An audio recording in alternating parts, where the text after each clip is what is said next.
Dr. Kathleen Keller.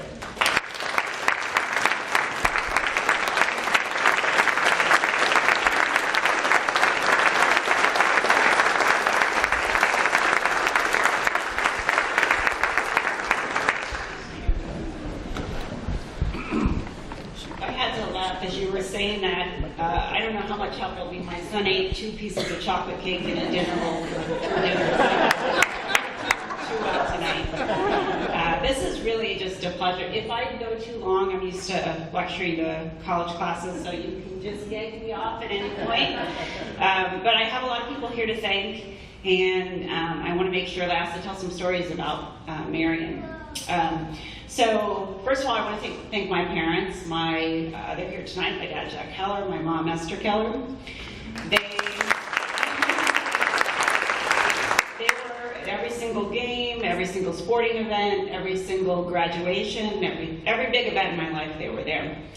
My mom is one of the most caring and loving individuals, and she's taught me so much about being a mother, being a friend. My dad is taught me so much about science. He's always been my inspiration in terms of my career.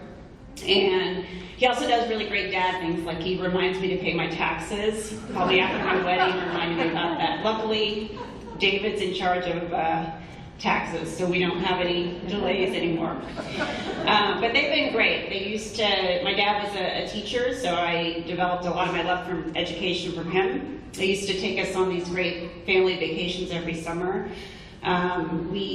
One memorable vacation when I was 15, at the height of adolescent angst, they piled my brother and I into the back of a pickup truck with nothing but a bed and a couple books to read. They drove us from Indiana to California through the desert with no air conditioning. When the fighting got so bad, they shut the windows and then just hoped one of us was alive at the next restaurant. And then to make matters even better, they video recorded all 8 hours of this trip and then showed it to every single potential date I would bring to the house to say, this is what you're in for, so you better watch it. But they've been terrific and a source of inspiration. I want to thank my husband, David Williams. He is a really talented playwright. We lived in New York City for a while, and when I got the job offer at Penn State, it was a dream offer for me, and he had to sacrifice his career. When he heard it was a dream job for me, he didn't think twice about it. He supported me and has supported me every day since. He deals with all kinds of students coming in and out of our lives. Sometimes they live with us for a couple days or weeks while they're waiting for their apartments to open up. And since he's been a father, since I've known him being a father, since we adopted our son Sam 3.5 years ago, who's under the table because he's hopped up on chocolate.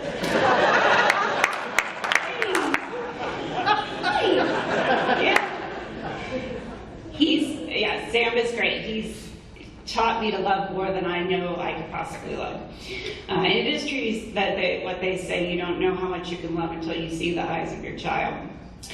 I do want to talk about Marion a little bit. I want to thank the Marion Community School Board. I want to thank all the teachers that I have out here, Mrs. Jacob, my coach is Mr. Lakes. Mr. Tippy reminded me that I didn't have him as a teacher, and it kind of held me back, which is a little bit true. But it's great to see so many friendly faces here. When I get asked by college students or young adults, what it takes to be successful, I remember things I learned at Marion High School. And 2 things I always tell them: you got to have passion and you got to have resilience. You have to love what you do. It doesn't matter if you're a dishwasher or if you are a doctor or a lawyer, you need to love what you do. And you need to be resilient because life is not easy. We get thrown a lot of different hands, and it's really not what the hands you're thrown, it's what you make of it. And so those 2 things were things I very much learned when I was at Marion High School. One of the key teachers, I think, that first really fostered my passion for science was Mr. Fritz Shea. His project up biology class was notorious, and actually when I was in 8th grade, I was so worried to take it because I was so worried of failure that I didn't sign up for his class initially. And so, of course, I got him for a teacher anyway for the regular biology class. And about 4 weeks into class, he said, "Keller, why aren't you in my Project Up Biology class?" And I had no idea what to say. I was nervous. And so I said, you know what, okay, I'll take it. And so the hallmark of Project Up Biology is you have to do an experiment. And Mr. Shank was always very proud of the fact that when he would call to order the reagents for his experiment, the people on the phone would say, "Well, what college or university do you represent?" And he said, "No, these are for freshmen in high school." So that was really where the whole start of my love of being able to make a hypothesis, do an experiment to test your hypothesis, and then be able to communicate that with people and the public to create new knowledge. And that's really where that all started in high school. And I also appreciate the fact that the teachers were not afraid to criticize you. And I think a lot of times today we think about kids and whether or not we're going to hurt their ego by being critical on them. And the teachers at Marion were not afraid to be critical, but they did it in a caring way. And I think that makes all the difference. I'm going to just leave you with 2 pieces of data because we academics love our data. The first piece of data is about why I do what I do, which is studying what motivates eating behavior. We study the brain.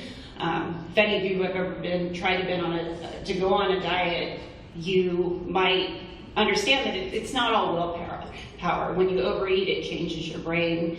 And so this is one of the reasons we study how kids' brains respond to food. Obviously, they respond very highly to chocolate.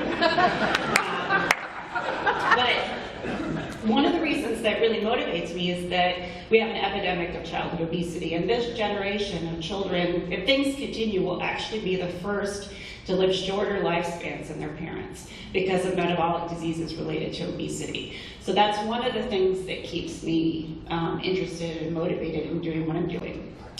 The second plug I'm going to give you is for higher education, and I think probably speaking to the choir here, but higher education has been criticized a lot lately because it's really expensive, and I think it's only right to ask, are we really getting something that's worth it, a product that's worth it? A report recently came out in 2017 looking at factors that affect intergenerational mobility, being from a low-income background and being able to raise yourself to a higher income bracket. And a couple pieces of information are really important. One, if you go to a Harvard, Cornell, it has so much Cornell, I have to say that, or Brown, and you're a low-income student, you will graduate and make almost as much as a rich student who goes to those schools. But very few low-income students can get to an elite school. But the good thing is if you go to a mid-tier school, Purdue, IU, Penn State, when you graduate, lower-income students make almost as much as higher-income students. And any bit of college makes a huge difference. And so what that means is we all have to support higher education, we have to support loan repayment programs, and we have to support getting scholarships to get low-income students to college. It's really been a pleasure. Thank you so much for indulging me, and have a good night. It's great to see all of you.